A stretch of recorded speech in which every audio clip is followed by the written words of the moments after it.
Selamat malam sahabat dunia tambang kita. Kita bertemu kembali pada malam hari ini dan kita akan melanjutkan topik yang sudah kita bahas pada video sebelumnya.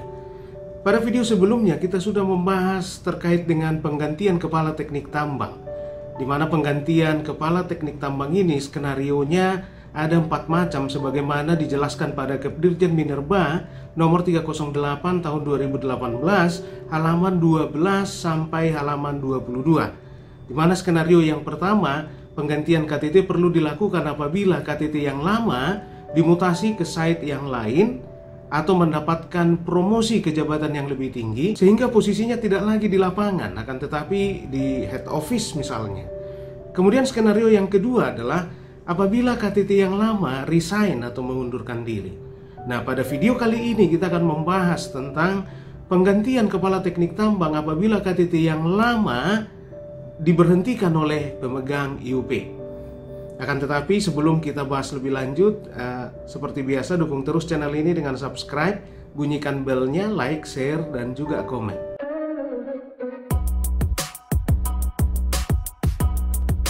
Sahabat dunia tambang kita, apabila seorang kepala teknik tambang diberhentikan oleh perusahaan pemegang IUP atau diberhentikan oleh pimpinan perusahaan, dapat disebabkan oleh beberapa alasan-alasan tertentu.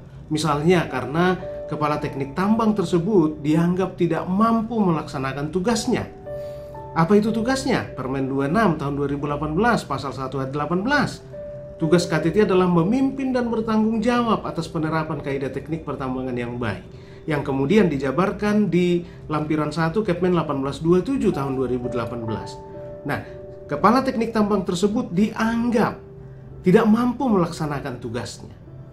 Kemudian alasan yang kedua, KTT bisa diberhentikan atau diberhentikan oleh perusahaan pemegang IUP bisa karena dianggap tidak loyal terhadap pimpinan perusahaan, tanpa melihat apakah itu sesuai atau tidak sesuai dengan kaidah teknik pertambangan yang baik. Akan tetapi dianggap tidak loyal atau dianggap tidak bisa bekerja sama dengan pimpinan perusahaan. Nah, yang ketiga bisa karena sebab-sebab lainnya. Nah, untuk kasus KTT diberhentikan oleh perusahaan pemegang IUP, Kepala Inspektur Tambang dapat memanggil pimpinan perusahaan pemegang IUP tersebut dan juga KTT yang sudah diberhentikan. Tujuannya untuk apa? Untuk verifikasi. Kenapa kepala teknik tambang tersebut diberhentikan? Dan apabila berdasarkan hasil verifikasi, misalnya ditemukan bahwa KTT tersebut tidak mendapat dukungan, tidak mendapat dukungan dari pimpinan perusahaan sebagaimana dituangkan dalam surat pernyataan yang sudah ditandatangani dan bermaterai oleh pimpinan perusahaan bahwa dia akan mendukung semua program-program dan kegiatan-kegiatan KTT dalam rangka menerapkan kaidah teknik pertambangan yang baik. Dan surat pernyataan itu ada di syarat administrasi pada saat pengesahan atau permohonan pengesahan calon kepala teknik tambang. Dan surat pernyataan itu tidak dilaksanakan oleh pimpinan perusahaan atau tidak komitmen dengan surat pernyataan yang sudah dia buat, sehingga dianggap KTT ini yang tidak loyal terhadap pimpinan perusahaan misalnya. Nah, itu bisa saja berdasarkan hasil verifikasi. Nah, kalau itu yang terjadi, KAIT dapat memberikan teguran kepada pimpinan perusahaan. Bahkan KAIT dapat memberikan sanksi kepada perusahaan pemegang IUP. Dan kalau itu yang terjadi juga, KAIT berwenang menolak pemberhentian yang dilakukan oleh pimpinan perusahaan kepada si kepala teknik tambang dan meminta pimpinan perusahaan untuk mempekerjakan atau mempertahankan kepala teknik tambang tersebut. KAIT berwenang atas hal itu. Nah, bisa saja kita bertanya, bagaimana Pak kalau misalnya dipekerjakan kembali? Artinya tidak jadi diberhentikan oleh pemegang IUP, tapi sudah sempat terjadi friksi dengan pimpinan perusahaan, sehingga nanti KTT ini dibuat tidak nyaman, sehingga tanpa diberhentikan pun dia udah resign. Nah, kalau itu yang terjadi, sebenarnya kepala teknik tambang tersebut bisa berkoordinasi dengan inspektur atau kepala inspektur tambang. Dan itu sudah kita bahas di video kita sebelumnya, bahwa inspektur tambang itu dan juga kepala inspektur tambang itu di pihak yang sama dengan kepala teknik tambang. dan juga harusnya di pihak yang sama dengan pimpinan perusahaan, karena semuanya tujuannya sama, cita-citanya sama, bagaimana menerapkan kaidah teknik pertambangan yang baik. Nah, akan tetapi kalau berdasarkan hasil verifikasi yang dilakukan oleh Kepala Inspektur Tambang, ternyata KTT-nya yang tidak mampu misalnya, atau tidak mau menerapkan kaidah teknik pertambangan yang baik sehingga diberhentikan oleh pimpinan perusahaan, maka KTT yang diberhentikan itu bisa diberi sanksi oleh Kepala Inspektur Tambang. Sudah diberhentikan, diberi sanksi pula. Sudah jatuh tertimpa tangga. Sanksinya apa? Nah, Kepala Teknik Tambang yang diberhentikan perusahaan atau pimpinan perusahaan tadi karena dia tidak mau misalnya menerapkan kaidah teknik pertambangan yang baik, dapat di blacklist, tidak boleh diangkat oleh perusahaan manapun menjadi KTT, paling tidak selama 2 tahun. Nah, itu sanksinya buat Kepala Teknik Tambang tersebut. Akan tetapi misalnya berdasarkan hasil verifikasi, yang terjadi adalah KTT tidak menjalankan tugas dan tanggung jawabnya untuk menerapkan kaidah teknik pertambangan yang baik. Maka tentunya Kepala Inspektur Tambang tidak akan mempertahankan atau tidak akan meminta pimpinan perusahaan pemegang IUP untuk mempertahankan dia sebagai KTT. Maka perlu penggantian KTT. Maka bagaimana prosesnya? Seperti yang kita bahas pada video sebelumnya, di mana kita sudah membahas terkait dengan skenario penggantian KTT untuk yang pertama, apabila KTT dimutasi atau mendapat promosi, atau misalnya yang kedua resign.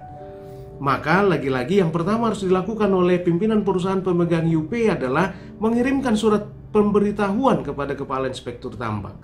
Dalam surat pemberitahuan tersebut harus dijelaskan apa alasan sehingga KTT tadi diberhentikan oleh pimpinan perusahaan pemegang IUP. Dan yang kedua, pada surat tersebut harus dicantumkan nama yang menerima pelimpahan tugas tanggung jawab dan wewenang sebagai Kepala Teknik Tambang. Nah, kemudian yang kedua, bersama dengan surat pemberitahuan tadi juga harus dilampirkan salinan surat keterangan pemberhentian Kepala Teknik Tambang. Yang ketiga yang harus dilampirkan bersama dengan surat pemberitahuan tadi adalah salinan SK penunjukan orang yang menerima pelimpahan tugas tanggung jawab dan wewenang Kepala Teknik Tambang. Dan yang menjadi catatan kita di sini, sahabat dunia tambang kita, bahwa orang yang menerima pelimpahan tugas tanggung jawab dan wewenang Kepala Teknik Tambang tersebut harus memiliki jabatan struktural tertinggi di lapangan setelah KTT diberhentikan. Dan yang kedua terkait dengan sertifikat kompetensi pengawas operasional, harus memiliki sertifikat kompetensi pengawas operasional yang sama dengan KTT, atau paling tidak satu level di bawah KTT. Nah, akan tetapi sahabat dunia tambang kita, perlu juga kita perhatikan sebagaimana kita jelaskan di video-video sebelumnya. Misalnya, bahwa orang yang paling tinggi jabatannya di lapangan sama sekali belum memiliki sertifikat kompetensi pengawas operasional misalnya. Padahal KTT-nya tadi itu POU misalkan. Nah, dengan singkat cerita, pengganti atau yang menerima pelimpahan tugas dan tanggung jawab dan wewenang ini terlambat mengikuti uji kompetensi pengawas operasional. Nah, dia jabatan tertinggi setelah KTT meninggalkan atau diberhentikan, akan tetapi belum memiliki sertifikat kompetensi. Apakah dia atau orang lain yang lebih rendah tapi sudah memiliki sertifikat kompetensi yang sama dengan KTT? Nah, lagi-lagi ya, seperti yang sudah kita jelaskan sebelumnya, bahwa yang paling utama adalah wewenang. Maka siapa yang layak? Maka yang jabatan strukturalnya paling tinggi setelah KTT diberhentikan, walaupun belum memiliki sertifikat kompetensi POP sekalipun, kalau tidak ada pilihan lain. Pilihan yang ideal adalah jabatan struktural paling tinggi di lapangan dan sertifikat kompetensi pengawas operasional sama dengan sertifikat kompetensi pengawas operasional KTT atau minimal selevel di bawah KTT. Itu yang ideal. Akan tetapi sekali lagi, kalau itu tidak ada, maka yang diutamakan yang jabatan struktural tertinggi di lapangan. Nah, kemudian yang keempat yang harus dilampirkan juga bersama surat pemberitahuan tadi adalah salinan buku tambang pendelegasian. Pendelegasian tugas dan tanggung jawab serta wewenang Kepala Teknik Tambang. Karena sebagaimana kita ketahui bersama, apabila Kepala Teknik Tambang Jangankan diberhentikan, meninggalkan site saja harus ada pelimpahan tugas dan tanggung jawab serta wewenang KTT, dan itu didaftarkan di dalam buku tambang. Nah, kemudian yang kelima, soft copy dari nomor 1 mulai dari surat pemberitahuan sampai nomor 4 salinan buku tambang pendelegasian tadi itu harus disampaikan juga soft copy-nya. Dan yang menjadi catatan kedua kita, tentu kita akan memohon pengesahan KTT yang baru. Nah, permohonan pengesahan KTT yang baru selambat-lambatnya sudah harus diajukan kepada Kepala Inspektur Tambang, selambat-lambatnya 30 hari kalender. Nah, itu yang perlu dilakukan apabila KAIT sudah setuju, ya, KAIT sudah setuju bahwa KTT tadi diberhentikan. Ya, seperti itu sahabat dunia tambang kita. Sekali lagi kita ingatkan, apabila KTT diberhentikan sepihak oleh pimpinan perusahaan pemegang IUP, bahwa KAIT, Kepala Inspektur Tambang, dapat memanggil pimpinan perusahaan pemegang IUP tersebut beserta dengan KTT yang diberhentikan dalam rangka verifikasi atau klarifikasi. Kalau pimpinan perusahaannya yang tidak mendukung sehingga KTT dianggap tidak loyal, ya, tidak loyal karena KTT memaksakan programnya, tapi pimpinan perusahaan tidak mendukung, dianggap tidak loyal, dipecat. Yang salah adalah pimpinan perusahaan, dan Kepala Inspektur Tambang dapat menolak pemberhentian itu. Dan KAIT dapat meminta pimpinan perusahaan pemegang IUP untuk mempertahankan KTT ini.